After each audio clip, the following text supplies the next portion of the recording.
চেহারা দিয়ে কখনো কারো বিচার করা যায় না। চেহারা দেখিয়ে কারো গুণ বিচার হয় না। চেহারা দিয়ে তো চেহারার প্রমাণ হয়, কিন্তু মনের বিচার করতে গেলে তাকে ব্যবহার করতে হয়, তারপর সে না তাকে চেনা যায়। শুভ সকাল বন্ধুরা, তোমাদের সবাইকে অনেক অনেক শুভেচ্ছা ও ভালোবাসা জানিয়ে আমার আর একটা নতুন ভিডিও শুরু করছি। বাংলাদেশের ছোট্ট একটা গ্রাম থেকে আমি তোমাদের সাথে আছি। আমার চ্যানেলের নাম সুমিজ ভিলেজ ব্লগ, আর এই ভিডিওতে তোমাদের সবাইকে অনেক অনেক শুভেচ্ছা ও স্বাগতম। আর সকাল সকাল কিন্তু ঘুম থেকে উঠেই বাসি কাজ সেরে নিয়েছি। এবার বাসি ঘরটা ঝাড় দিয়ে নিচ্ছি। আজ যেহেতু একাদশী, সেজন্য একটু দেরি করেই রান্না শুরু করেছি। আর তার মধ্যে আজ তো শুক্রবার, তার শুক্রবার আমাদের বাংলাদেশের স্কুলগুলো কিন্তু বন্ধ থাকে, সেহেতু আজ কিন্তু অত ঝামেলা নেই, সেজন্য একটু আস্তে ধীরেই কাজ করছি। এই এখনই 7টা মতো বাজে, আর এখনই ঘরটা ঝাড় দিচ্ছি। আর বাইরে কিন্তু কাজবাজ হয়ে গিয়েছে। বাইরে উঠোনটা ঝাড় দিয়ে চুলোর সাইডটা তুলে তারপর চুলোটা গোবর মাটি দিয়ে লেপে এসেছি। যেহেতু আমার মাটির চুলো, সেজন্য আমার প্রতিদিনই কিন্তু লেপা পোছা করতেই হয়। আর এদিকে বাসি ঘরটা সব ঝাড় দিয়ে নিয়েছি। 3টে রুম ঝাড় দেওয়া হয়ে গিয়েছে। এবার বারান্দাটা ভালো করে ঝাড় দিয়ে নিচ্ছি।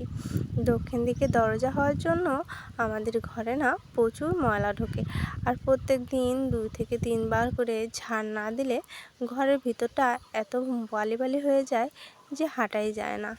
আর মোছার পরেও কিন্তু যখন বৃষ্টি হয় বা কোনো বাতাস হয়, তখন কিন্তু ঘরের মধ্যে প্রচুর ময়লা চলে আসে। সেজন্য বারবার ঘরটা ভালো করে ঝাড় দেওয়াই পড়ে। সেজন্য মাঝে মাঝে ঝাড় দেওয়া তোমাদের সাথে শেয়ার করি, মাঝে মাঝে কিন্তু হয় না। এই দেখো, আমি সকালে বাসি ঘরে একবার ঝাড় দিচ্ছি, এরপর প্রায় 12টা-1টার দিকে একবার ঝাড় দেওয়া পড়বে, আবার বিকেলের দিকে আর একবার ঝাড় দেওয়া পড়বে। তবুও সববার তো আর তোমাদের সাথে শেয়ার করা যায় না, তাহলে তো ভিডিওটা অনেকটাই বড় হয়ে যাবে, তোমাদের দেখতেও সমস্যা হবে। সেজন্য সব কাজ অল্প অল্প করে তোমাদের সামনে দেখানোর চেষ্টা করি।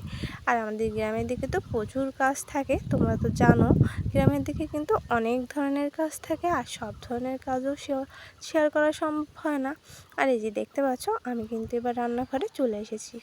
তার মধ্যে না আমি স্নানটা সেরে এসেছিলাম, যেহেতু একাদশী, আর এবারে একাদশীর প্রসাদটাও রান্না করব, সেজন্য স্নানটা সেরে তারপর কিন্তু রান্নাঘরে চলে এসেছি। আর সাবুটা না সকালে ঘুম থেকে উঠেই ভিজিয়ে রেখেছিলাম, আর ওদিকে বাদামটা রাত্রেই সিলে রেখে হয়েছিল, সেজন্য তাড়াহুড়ো করে চলে এসেছি। আর এই যে দেখো কয় রকমের আলু নিয়েছি। এটা তো চেনো, গোল আলু, আর এটা কিন্তু মিষ্টি আলু। আমাদের এদিকে তো আমরা মিষ্টি আলু বলি, অনেকে তোমরা রাঙা আলু নামেও চিনতে পারো, তবে এটা আমরা মিষ্টি আলু দেওয়া। এটা কিন্তু আমাদের ক্ষেতের আলু। আর এই গোল আলুটা নিয়ে এসেছি, সাবু দিয়ে আলু দিয়ে রান্না করব। আর ওদিকে মিষ্টি আলু সেদ্ধ করে দেবো, যেহেতু তোমাদের দাদাভাইও একাদশী আছে, সেজন্য একটু বেশি করেই রান্না করব। অন্য সময় হয় কি, আমি আর আমার শাশুড়ি একাদশী থাকি, সে থাকে না। আজ যেহেতু বন্ধের দিন, সেজন্য একাদশীটা রয়েছে।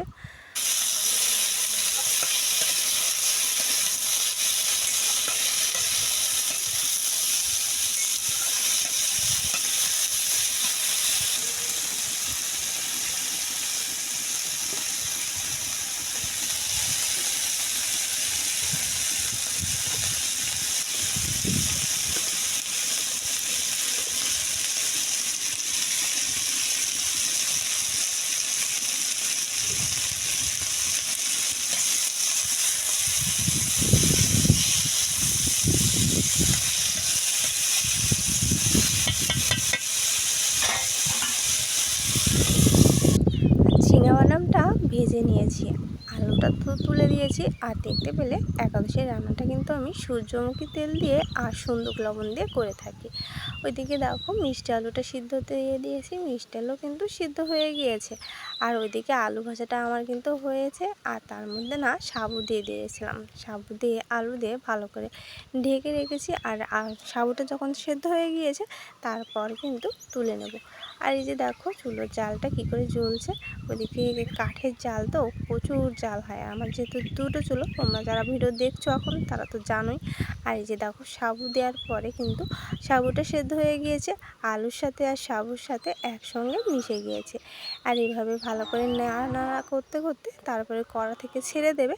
আর এর সাথে কিন্তু বাদামটা দিয়ে দেবো, দিয়ে ভালো করে নাড়া দিয়ে নামিয়ে নেব। তাহলে কিন্তু আমার একাদশীর প্রসাদ কিন্তু রেডি হয়ে গেল। আর এইভাবেই কিন্তু প্রত্যেক একাদশীতে রান্নাবান্না করে থাকি। যদিও প্রত্যেক দিন মানে প্রতি মাসে কিন্তু দুটো করে একাদশী হয়, 15 দিনে একটা করে একাদশী হয়, আর আমরা কিন্তু প্রতিটা একাদশী করি। আর এই যে দেখো একাদশীর প্রসাদ রেডি হয়ে গিয়েছে। এই প্রসাদ না আমি এখন ঠাকুর ঘরে রেখে আসবো, আর তারপরে না দুপুরে রান্নাটা করব। কারণ আমার শ্বশুরমশাই আর মেয়ে তো একাদশী থাকে না, আর সেজন্য ওদের জন্য তো রান্নাবান্না করতে হবে। আমরা তো একাদশী করব, কিন্তু তারা কি খাবে বলো? আমি যেহেতু একটা মা, আমি আবার বাড়ির বউ, সেহেতু সবার দিকটা তো আমার বিবেচনা করতেই হবে। আর আমাদের সংসারে না ছেলেদের থেকে মেয়েদের দায়িত্বটা কিন্তু বেশিই থাকে, আর সেজন্যই আমাদের দায়িত্ব মতো কাজবাজ করতেই হবে। আমরা যেহেতু একাদশী, তাতে কি সমস্যা? তবুও তাদের জন্য তো আমাদের ভাত তরকারি রাঁধতেই হবে, আর এটাই তো আমাদের দায়িত্ব। সংসারে সবাইকে গুছিয়ে গাছিয়ে রাখাই তো আমাদের মেয়েদের দায়িত্ব, তাই না বলো? সেজন্যই কিন্তু দেখো আমি একাদশী রান্নাটা শেষ করে এই চুলোই কিন্তু ভাত তুলে দিয়েছি। এখন ওই 10টা মতো বেজে গিয়েছে।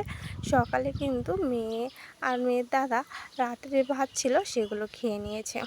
আর এখন রান্না করব, দুপুর আর রাত হয়ে যাবে। আর আমাদের রান্না তো হয়ে গিয়েছে। আর রাত্রে সাবু কিছুটা ভিজিয়ে রেখেছি, সেগুলো দুধ দিয়ে রান্না করে দিলে একাদশীর দিন রান্নাটা হয়ে যাবে। আর এইদিকে দেখো ভাতটা কিন্তু ফুটে উঠেছে।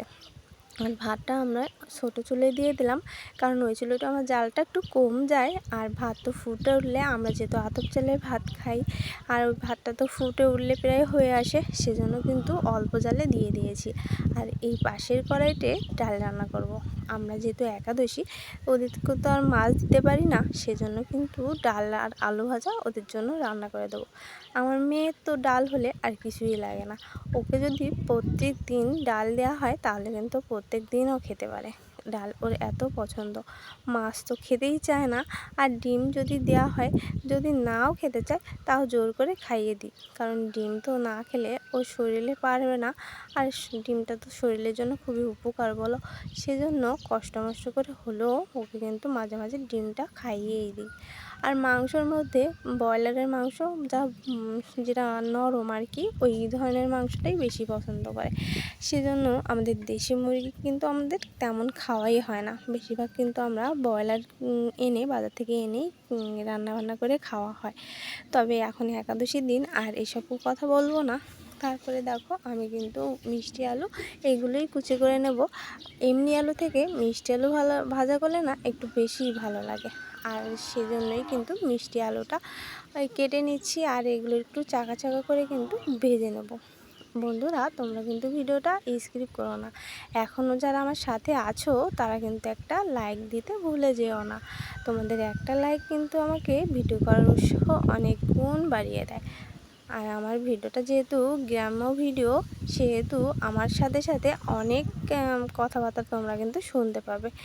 আর তোমরা কিন্তু একটু মানিয়ে নিও, কারণ শুধু আমার কথা না, আমার সাথে আরও অনেকের ডাক শব্দও তোমরা কিন্তু শুনতে পাচ্ছ। কি করব বলো, গ্রামের দিকে তো এরকম আওয়াজ হতেই থাকে। কোথাও যেয়ে তো নিরিবিলে বসে ভিডিও করা যায় না। আর যেখানেই করি না কেন, এইসব আওয়াজগুলো তোমরা পেয়ে থাকবে। যেহেতু বুঝতেই পারছো, সেজন্য তোমরা একটু সবাই মিলে মানিয়ে নিও। আর এই যে দেখো আমার কিন্তু আলু কাটা হয়ে গিয়েছে। যেহেতু দুজন খাবে, সেজন্য কিন্তু খুব বেশি রান্না করলাম না। আর মেয়ে তো খেতেই চায় না। ওই ডাল হয়েছে, ডাল দিয়ে কোনো রকম খেয়ে নেবে। আলু ভাজা তো তেমন খাবেও না। আর আমার শ্বশুরমশাই যা হোক খেয়ে নেবে। আর সেজন্য কিন্তু খুব বেশি রান্না করলে নষ্ট হয়ে যেতে পারে, তাই অল্পই রান্না করলাম। আর এদিকে দেখো ঠাকুর ঘরে কিন্তু আমি প্রসাদটা রেখে গিয়েছিলাম। আর মা যেহেতু পুজোর কাজ করে, আর আমি যেহেতু রান্নাবান্না সংসারের ঝামেলা মেটাই, সেজন্য না মা পুজোটা সেরে নিয়েছিল। আর আমি তো এদিকে রান্নাবান্না করছিলাম। এদিকে মা দেখো সুন্দর করে পুজো দিয়ে নিয়েছে, আর প্রসাদটাও দিয়ে নিয়েছে। প্রসাদ দেওয়ার পরে প্রসাদটা তুলে রেখেছিল। আর আমি এসে ঠাকুর ঘরে বসে ঠাকুরকে একটু প্রণাম করে তারপরে গীতা একটু পড়েছিলাম, আর একাদশীর মাহাত্ম্যটাও পড়ে নিয়েছিলাম। তারপরে দেখো প্রসাদের ধারে চলে আসলাম। এই যে প্রসাদ, আর আম প্রসাদ দিয়েছিল, আর একটু খাজুর প্রসাদ দিয়েছিল, আরও কিছু আম প্রসাদ দেওয়া হয়েছিল, কিন্তু মেয়ে এসে খেয়ে নিয়েছে, সেগুলো তো আর দেখাতে পারলাম না, আর এগুলো দেখিয়ে নিলাম। তাহলে বন্ধুরা ভিডিওটা কিন্তু আর বেশি বড় করব না। আর এই যে দেখো আমাদের প্রসাদ রেডি হয়ে গিয়েছে, আর সবাইকে দিয়ে দিয়েছি। এটা আমারটা, সেটাই তোমাদের সাথে শেয়ার করলাম। তাহলে তোমরা সবাই ভালো থাকো, সুস্থ থাকো, আর আমার ভিডিওটা কেমন লাগলো অবশ্যই কমেন্টে জানাতে ভুলো না। অনেক ধন্যবাদ।